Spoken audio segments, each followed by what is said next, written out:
2025 లేదా 26లో డిగ్రీ లేదా బీటెక్ చదివారా? సాఫ్ట్‌వేర్ జాబ్ కోసం ఎదురు చూస్తున్నారా? అయితే కోడ్ జ్ఞాన్ 100 డేస్ కోర్సులో చేరండి, జాబ్ సాధించండి. నమస్కారం డాక్టర్ హరీష్ గారు. నమస్తే అండి. మనీ హ్యాబిట్స్, డబ్బుకి సంబంధించినటువంటి అలవాట్లు. అసలు ఆ అలవాట్లు ఏంటి? అవి ఎలా అలవాటు చేసుకోవాలి వాటిని? యాహ్! ఏ విధంగా అలవాటు చేసుకుంటే ఎప్పటికీ కూడా ఆ ఫైనాన్షియల్ డిసిప్లిన్ మన దగ్గర ఉంటుంది? ఏంటా మనీ హ్యాబిట్స్ సార్? మనీ హ్యాబిట్స్‌లో ఫస్ట్ నీ డబ్బు ఎటు వెళ్తోంది తెలియాలి. ఓకే. చాలా మందికి ఇన్‌కమ్ అండ్ ఎక్స్‌పెండిచర్‌లో ఎక్కడో మిస్ అయిపోతారు. వెళ్తున్నాయిలే తెలియదు. సో, డెఫినెట్‌లీ నీ మైండ్‌లో ఎంత వస్తోంది, ఎంత వెళుతోంది ఈజ్ ఎ హ్యాబిట్. నీ డబ్బు ఎటు వెళుతోంది అనేది తెలియాలి కంపల్సరీ. సెకండ్ వచ్చేసి మనీ హ్యాబిట్స్‌లో ఉండే most important rule pay your self first అంటాం. అంటే నీ కోసము, నీ ఎదుగుదల కోసం ఎంత ఖర్చు పెడుతున్నావు? ఎదుగుదల కోసం, నీ కంఫర్ట్ కోసమో, నీ చూపించుకోవడం కోసం, అవతల వాడికి లుక్స్ వైస్ కోసం కాదు. నీ ఎదుగుదల కోసం ఎంత ఖర్చు పెడుతున్నావు? ఇది చాలా ఇంపార్టెంట్. డబ్బు అందుకే వాడాలి. మేజర్‌గా డబ్బు వచ్చేది నీ విలువని పెంచడానికి వాడాలి. నీ విలువ పెంచినట్టు కనిపించడానికి కాదు. సో, ఫైనాన్షియల్లీ మిస్టేక్ చేసేవాళ్ళు కనిపించడానికి చేస్తారు. పెద్ద కారు కొనుక్కున్నారు కనిపించడానికి. ఎవడో నీ కారు బాగుందిరా అంటే ఒకరోజు ఆనందపడ్డానికి.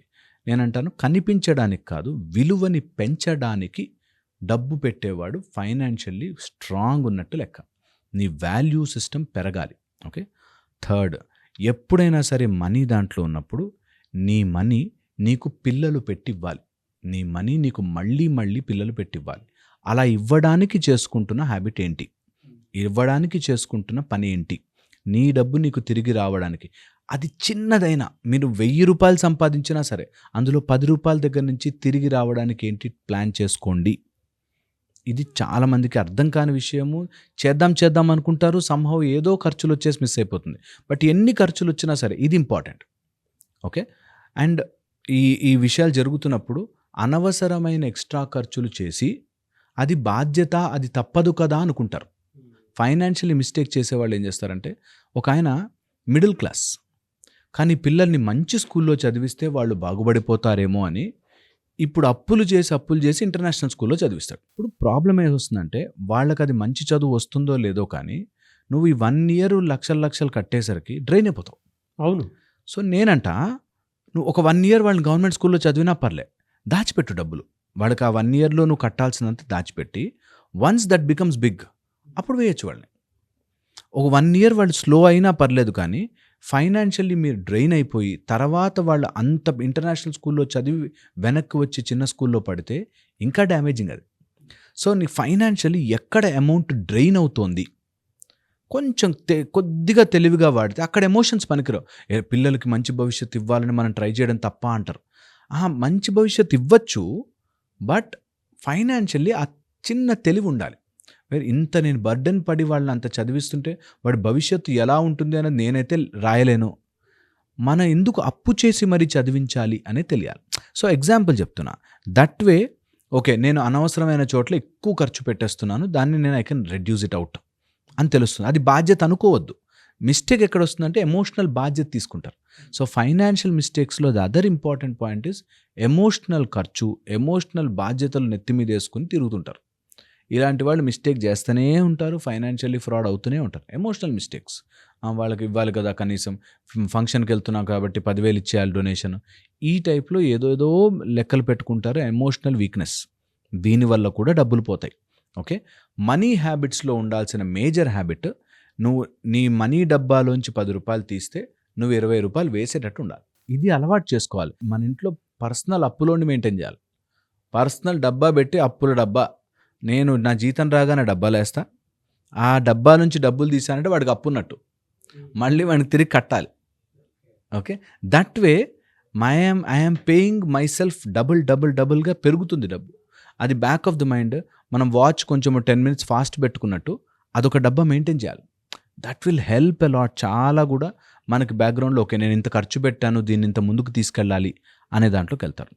ఫైనాన్షియల్లీ డిసిప్లిన్ రావాలి ఆర్ ఫైనాన్షియల్ హ్యాబిట్స్లో ఉండాల్సిన మేజర్ హ్యాబిట్, డబ్బు వస్తుంది వెళ్ళిపోతుంది, కూర్చుని నేర్చుకోను. అక్కడ కూర్చుని చాలామంది ఒక చోట ఎక్కడో మిస్టేక్ జరిగింది దాని ఫైనాన్షియల్ కోసం బాధపడి చేస్తారు. అరే దేనికైనా బాధపడచ్చు, కానీ డబ్బు కష్టాలకు బాధపడద్దు. అది మ్యాన్మేడ్. ఏ ప్రాబ్లం, 1000 కోట్లు అప్పులు చేసి హ్యాపీగా ఐపీఎల్ పెట్టి పారిపోయిన వాళ్ళు ఉన్నారు. అవును. 10,000 కోసం రైతులు ఆత్మహత్య చేసుకునే వాళ్ళు కూడా ఉన్నారు. నేనంట డోంట్, ఆ మనీ కోసం అంత బాధపడాల్సిన పని లేదు. We can earn, we can exchange, మళ్ళీ మళ్ళీ తిరిగి చేయొచ్చు. అనవసరమైన ఖర్చులు తగ్గించుకోవాలి, ప్లాన్డ్గా ఎదగాలి. అండ్ నీ జేబులోకి డబ్బు పెట్టేది ఏంటి, దాని మీద డబ్బు పెట్టాలి. నీ జేబులో డ్రైన్ అయిపోయే దాని మీద డబ్బు పెట్టకూడదు. ఒక చిన్న ఎగ్జాంపుల్ చెప్తానండి. వైఫ్ బాగా సంపాదిస్తోంది, హస్బెండ్ ఏదో తాగుడికి వాటికి అలవాటు పడిపోయాడు. రోజు తిట్టి కొట్టైనా సరే డబ్బులు తీసుకెళ్తాడు. ఇవ్వకపోతే గొడవ చేస్తాడండి, బయటికి వెళ్ళి అరుస్తాడండి, పరువు పోతుంది అందామా. నేను చెప్పాను, ఒక రోజు అరుస్తాడు, ఉన్న పరువు పోయింది అనుకుందాం ఓ రోజుకి.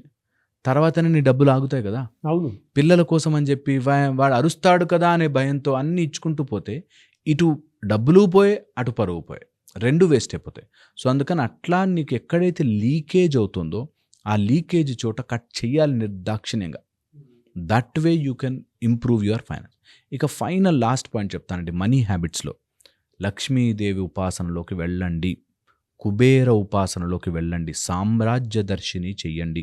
సామ్రాజ్య దర్శినిలో కుబేర ఏదైనా మంత్రము కానీ, యంత్రము కానీ, టెక్నిక్ కానీ, పద్ధతి కానీ మీ ఇంట్లోకి లక్ష్మి వచ్చేలాగా 6 తర్వాత సంధ్యా సమయంలో ఇంట్లో దీపం పెట్టండి. కంపల్సరీగా ఎంతో కొంత చిన్న దీపమైనా సరే దేవుడి ముందు ఆఫ్టర్ 6 సూర్యాస్తమయం అవ్వగానే దీపం వెలిగించాలి. చేసుకోండి అది హ్యాబిట్గా. పొద్దునే లేచి ఒక 5 నిమిషాలు దేవుడి ముందు కళ్ళు మూసుకుని, మీ శ్లోకాలు పెద్ద పెద్ద పద్యాలు కూడా అవసరం లేదు, జస్ట్ ఒక 5 నిమిషాలు set your positive intent for the day. మీకు డబ్బులు వస్తాయండి, ఫ్లో అవుతుంది. Body will attract money when you are ready for it. అది చేయండి. 6 తర్వాత ఆ చిన్న నెయ్యి దీపం and just sit there and tell your intention. కొన్ని పర్టికులర్ టైమింగ్స్ ఉంటాయి. ఆ టైమింగ్స్లో కూడా మనం ఎప్పుడైనా సరస్వతీదేవి కానీ, విద్య కోసం లక్ష్మీదేవి కానీ ఉపాసన చేస్తే సరస్వతి ద్వారా డబ్బు వస్తుంది, లక్ష్మీ ద్వారా కూడా డబ్బు వస్తుంది, కుబేర ఉపాసన చేసినా కూడా డబ్బు వస్తుంది. సో ఇది తెలుసుకుని కుదిరిన రోజులు చేసుకుంటే మంచిది. సో చాలామంది ఎక్స్క్లూజివ్ క్లాసెస్ అడుగుతున్నారు. యా కౌల సూర్య సాధనకు సంబంధించినటువంటిది. అంటే ఒక్కొక్కరికి ఒక్కో సమస్య ఉంటుంది. Yeah. ఆ సమస్యనల్ని క్లియర్ చేసుకోవడం కోసం ఆ క్లాస్ ఎప్పుడు ఉండే అవకాశం ఉంటుంది, ఎన్ని డేస్ ఉంటుంది? మనకి ఇప్పుడు 31st నుంచి స్టార్ట్ అవుతుంది. August 31st. ఆగస్ట్ 31st నుంచి మనకి సంకష్టహర చతుర్థి ఉన్న ఆ స్పెషల్ డే రోజున స్టార్ట్ అవుతుంది. అండ్ తర్వాత మనకి వినాయక చవితి, వినాయకుడికి సంబంధించినవి అన్నీ కూడా కౌల సూర్య సాధనలో హెల్ప్ చేస్తాయి మనకి. For more processing, more mind పీస్ఫుల్గా ఉండడానికి, ఫోకస్ పెట్టడానికి, ఈ ఫైనాన్షియల్గా కానీ, లేకపోతే రిలేషన్షిప్స్లో కానీ, లేకపోతే స్ట్రెస్, వర్రీ, యాంగ్జైటీ, వీటన్నిటికీ కూడా ఒక మెడిటేటివ్ రూపంలో మనం ముందుకు వెళ్ళడానికి ఉపయోగపడుతుంది. సో వెరీ స్పెషల్ డే ఆ రోజు. సో ఇంట్రెస్ట్ ఉన్న వాళ్ళైతే మాత్రం కంపల్సరీగా జాయిన్ అవ్వాలి. కౌల సూర్య సాధన బ్యాచ్ 8 బ్యూటిఫుల్గా ఉండబోతుంది. డెఫినెట్లీ అండి. Eagerly waiting for that. ఎందుకు అని అంటే మీరు చెప్పేటువంటి ప్రతి ఇన్ఫర్మేషన్లోనూ ఒక గేమ్ చేంజింగ్ ఐడియాలజీ డెఫినెట్గా ఉంటుంది. దాన్ని పట్టుకున్నటువంటి వాళ్ళు ఎలా అయితే ముందుకు వెళ్తారో, అంటే అదొక తారక మంత్రంలో అనుకోండి, అలా డాక్టర్ హరీష్ గారి మంత్రం అద్భుతంగా ఉంటుంది కౌల సూర్య సాధన కూడా. సో ఆగస్ట్ 31st నుంచి స్టార్ట్ అవుతుంది. ఎవరైనా సరే ఎన్రోల్ చేసుకోవాలనుకుంటే స్క్రీన్ మీద కనిపిస్తున్న నెంబర్కి కాల్ ఆర్ మెసేజ్ వాట్సాప్ చేసి ఇప్పుడే ఎన్రోల్ చేసుకోండి. Nivesh sir, thank you so much. Thank you అండి.